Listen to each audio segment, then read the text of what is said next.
Et toujours dans ce même chapitre-là, parce que nous sommes toujours dans le chapitre du relâchement. Du relâchement. Parce que là, plusieurs acteurs interviennent. Hein. Le relâchement, c'est les parents à la maison, c'est les enseignants à l'école qui n'ont plus d'autorité hein, sur les enfants. Donc il y a ce laxisme-là, on tolère n'importe quoi, on accepte tout et n'importe quoi de la part des élèves. Voilà. Et puis il faut également préciser que de nos jours, les élèves sont dans une sorte de perte de repère, criard. Une perte de repère criard, terrible, parce que aujourd'hui, c'est quoi les repères de la jeunesse? C'est quoi les modèles de la jeunesse? Une jeunesse qui se laisse aller à toutes les distractions, à tous les divertissements les plus sordides et les plus débiles qui puissent exister.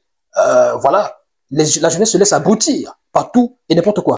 Les jeunes se livrent de plus en plus hein, à diverses distractions. On ne va plus à l'école pour apprendre, pour chercher le savoir, pour la quête du savoir, mais on va entre potes, entre amis, entre camarades, on s'amuse, on se distrait n'importe comment.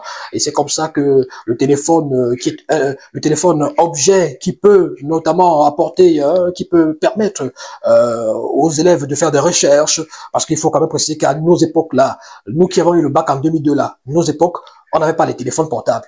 Ces Android-là, même les cybercafés, c'était rare. Donc, pour faire des recherches, il fallait vraiment être amoureux de l'école, aimer l'école, pour aller ça et là, chercher des livres, aller dans les bibliothèques. Même, oui, c'était possible à l'époque. Aller dans les bibliothèques pour faire des recherches et tout ça. Voilà, aller demander des livres, même parfois aux enseignants, pour essayer de voir si on peut extirper quelque chose, si on peut tirer quelque chose de là.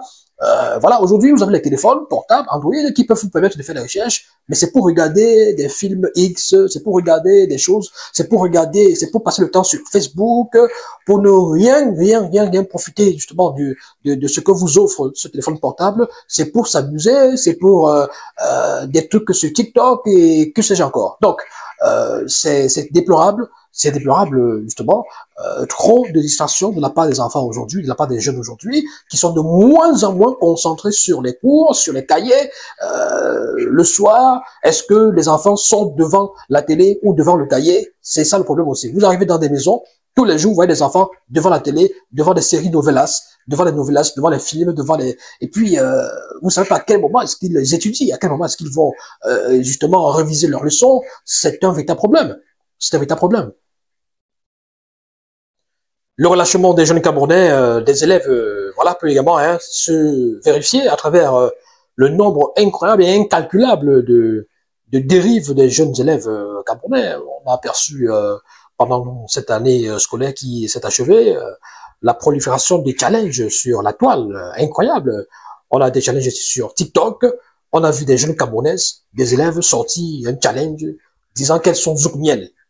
C'est incroyable. Elles sont zoukmiel. Elles sont zoukmiel. Des élèves qui vont en salle de classe et qui se permettent, qui se livrent à ce type de choses-là. Elles prennent des vidéos, elles exhibent fièrement leur forme, leur rondeur. Elles osent même dire aux gens que si elles regardent leurs gars vont les suivre, quoi. Parce qu'elles sont trop belles, parce qu'elles sont zoukmiel. On a vu ça avec beaucoup de voilà, de regrets et beaucoup d'amertume. Voilà, ça peut illustrer, ça dit que c'est drôle, mais ça peut illustrer comme ça la situation globale dans les établissements où des élèves vont à l'école. Vous envoyez vos élèves, vos enfants à l'école. Vous envoyez vos enfants à l'école. Vous pensez qu'ils sont en train de suivre les cours, en train de faire cours, mais ils sont là en train de faire des choses bizarres, des choses incroyables.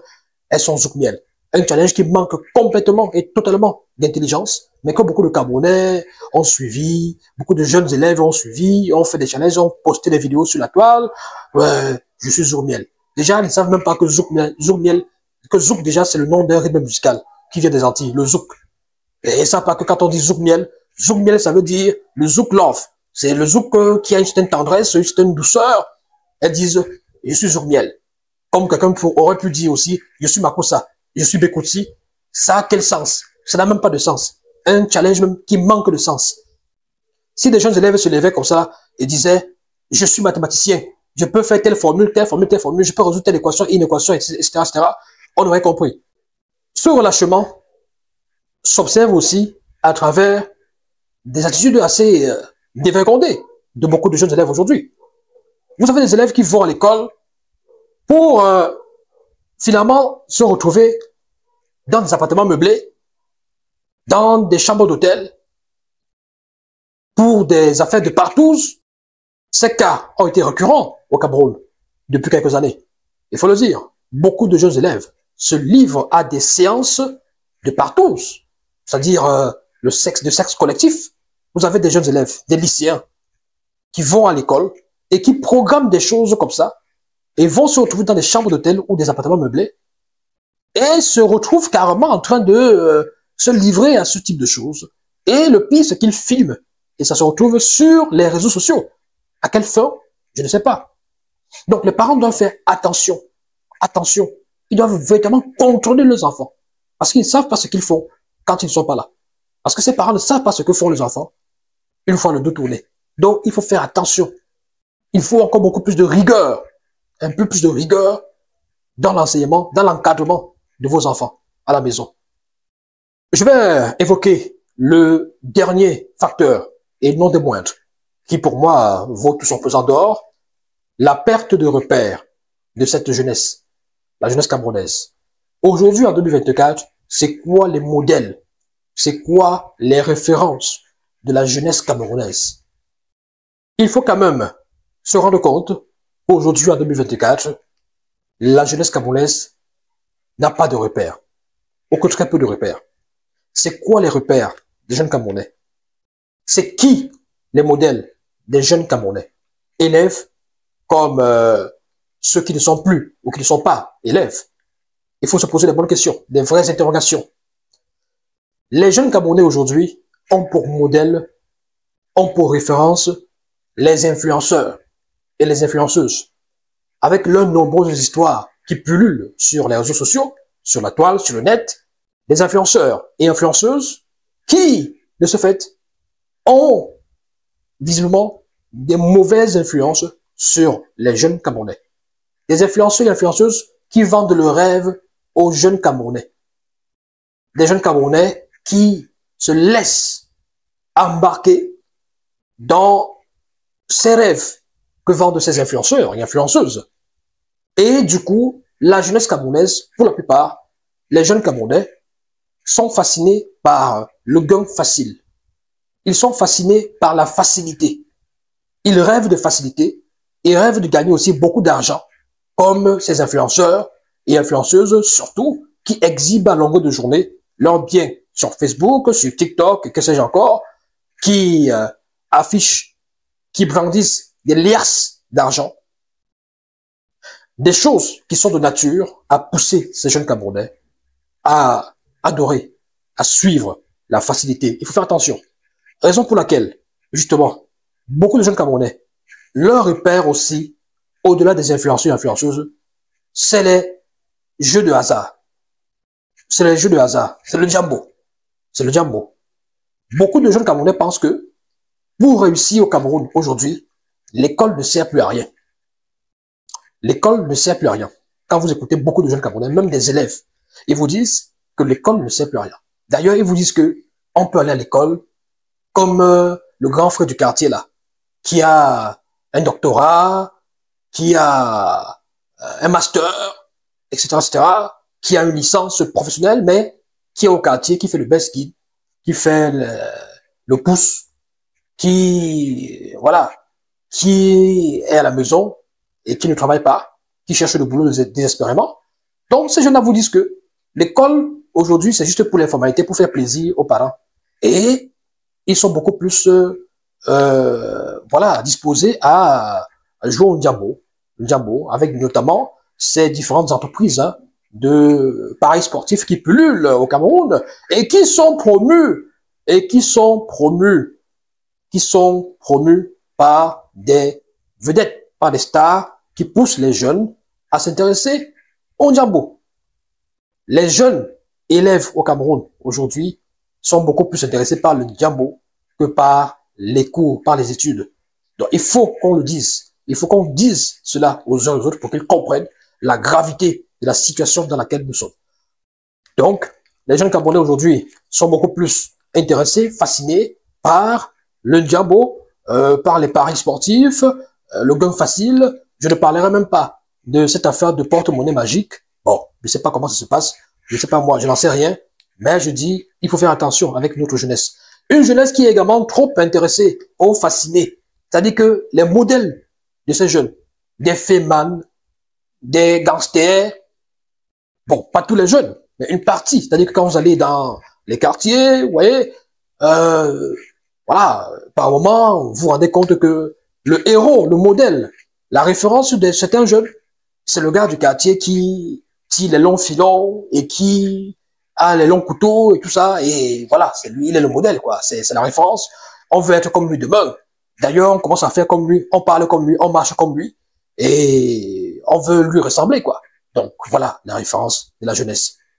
La jeunesse camerounaise est aussi beaucoup plus fascinée par les stars du football, du sport de façon générale, rêvent d'être tous des footballeurs, même s'ils n'en ont pas le talent, au détriment des études. Or, on peut à la fois rêver d'une carrière de footballeur, de grand sportif de haut niveau, mais poursuivre les études. Parce que de plus en plus, même chez les Occidentaux, vous allez voir que le programme sport-études est de plus en plus implémenté, est de plus en plus appliqué. Et on peut, comme un Kylian Mbappé par exemple, on peut être intelligent aussi comme un Kylian Mbappé qui brille sur les terrains, mais vous vous rendez compte quand même que c'est un garçon intelligent. Un exemple d'un footballeur qui sait courir sur le terrain, mais qui ne néglige pas les études. Donc, voilà, les jeunes Camerounais aujourd'hui sont dans une sorte de perte de repères à ce niveau-là. Dans un pays comme le nôtre, les repères de la jeunesse camerounaise auraient dû être des ingénieurs, des mathématiciens, des physiciens, des littéraires, des personnes qui peuvent apporter quelque chose sur le plan intellectuel, sur le plan moral, sur le plan technologique pour développer le pays. C'est quand on s'inspire des bonnes personnes qu'on devient également demain une bonne personne. Quand on s'inspire, par exemple, des mathématiciens, des ingénieurs qui peuvent développer, qui peuvent transformer un pays. Voilà. Mais il faut également souligner à ce niveau l'échec aussi du système, du régime en place depuis 1982 dans la vulgarisation, la valorisation des vrais modèles, des bons modèles, des modèles qui se recrutent dans le milieu de l'intelligentsia, dans le milieu, les milieux intellectuels, des ingénieurs, je l'ai tantôt dit, des inventeurs, des auteurs littéraires, des écrivains, voilà, des enseignants même, pourquoi pas, qui se démarquent, des journalistes qui se démarquent aussi, qui font bien le travail, des médecins qui font bien le travail, parce qu'ils ont été bien formés, parce qu'ils ont été assidus à l'école. Il faut faire rêver les jeunes. Aujourd'hui, au Cameroun, on a l'impression que les jeunes ne rêvent plus assez. Ils rêvent presque tous de devenir des footballeurs, oui, ou devenir des fémans, de devenir des influenceurs, de devenir même artistes. Oui, tout le monde veut être rappeur, tout le monde veut être chanteur, comme X, comme Y. Mais on a l'impression que beaucoup de jeunes ne rêvent plus être des grands médecins, être des grands savants, des grands chimistes, des grands physiciens, aller sur la Lune, aller sur Mars, travailler à la NASA. Parce que aussi, dans notre pays, le système ne valorise pas ces gens, ces modèles. Est-ce que le système utilise ces gens comme des véritables modèles? Est-ce que c'est le système brandit ces intellectuels, ces inventeurs, ces ingénieurs et tout ça comme des modèles à suivre? Qu'est-ce qu'on fait pour les valoriser? Qu'est-ce qu'on fait pour pousser la jeunesse camerounaise à s'intéresser beaucoup plus à ces modèles-là, à ces savants et tout le reste? Non. Ce qu'on met en avant, c'est les stars du football, de la musique. Quels sont ces gens qui sont cités dans les discours du 10 février du chef de l'État? Quels sont ces gens? C'est les footballeurs. C'est l'équipe nationale des Lions indomptables du Cameroun. Ce sont tous les stars, ce sont tous les modèles. C'est les gens qui font c'est le MMA. C'est Francis Ngannou. Alors, je n'ai rien personnellement contre eux, parce que tout cela aussi, c'est important pour une nation. Parce que ça démontre que le sport aussi est dynamique. Le sport, le secteur sportif aussi, engrange des succès. Oui. Mais, est-ce qu'il faut se contenter de cela? Pourquoi ne pas citer des auteurs littéraires, des écrivains là? Pourquoi ne pas citer des ingénieurs? Il y a des Camerounais qui brillent à l'étranger, à la NASA. Il y a des Camerounais qui brillent parce que ils ont fait des inventions. Il y a des Camerounais qui brillent parce qu'ils sont auteurs des inventions. Ils sont reconnus à travers le monde, ils sont plébiscités, ils sont appréciés, ils sont acclamés, ils sont, voilà, ils sont adulés et honorés ailleurs, mais dans notre pays, au Cameroun, ils ne sont pas honorés. Au Cameroun, on pense que c'est en honorant les stars du football, les stars du sport, que la société va avancer, qu'ils vont apporter quoi que ce soit à qui que ce soit. Les stars du football, les stars du sport ne vont pas apporter à ce pays quelque chose en termes de développement, comme des intellectuels, comme des véritables modèles et références sur le plan intellectuel peuvent apporter.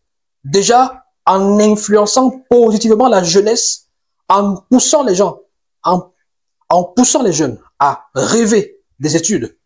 Il est important que les jeunes continuent à croire aux études, continuent à croire à l'école et à s'investir totalement dans des études pour réussir et pour espérer être demain, voilà, ingénieur, astronaute, médecin et que sais-je encore. Ainsi, on aura une jeunesse qui sera beaucoup plus concentrée sur les études plutôt que sur des choses qui n'apportent rien,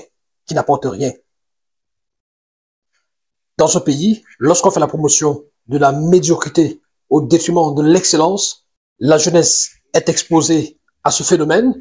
La jeunesse peut être influencée par ce type de situation où ceux qui sont mis en avant, ceux qui sont valorisés, c'est des personnes qui n'incarnent pas forcément ce qu'on appelle l'excellence. C'est des personnes qui ne sont pas des références en termes d'excellence. Donc, c'est un problème. C'est un problème. Et il faut que la jeunesse puisse retrouver des repères sérieux, solides, auxquels s'identifier pour justement vouloir être plus que ça, vouloir être mieux que ça, pour se mettre justement au travail, étudier sérieusement pour pouvoir réussir également, avoir des bonnes notes, avoir des bons résultats à l'école.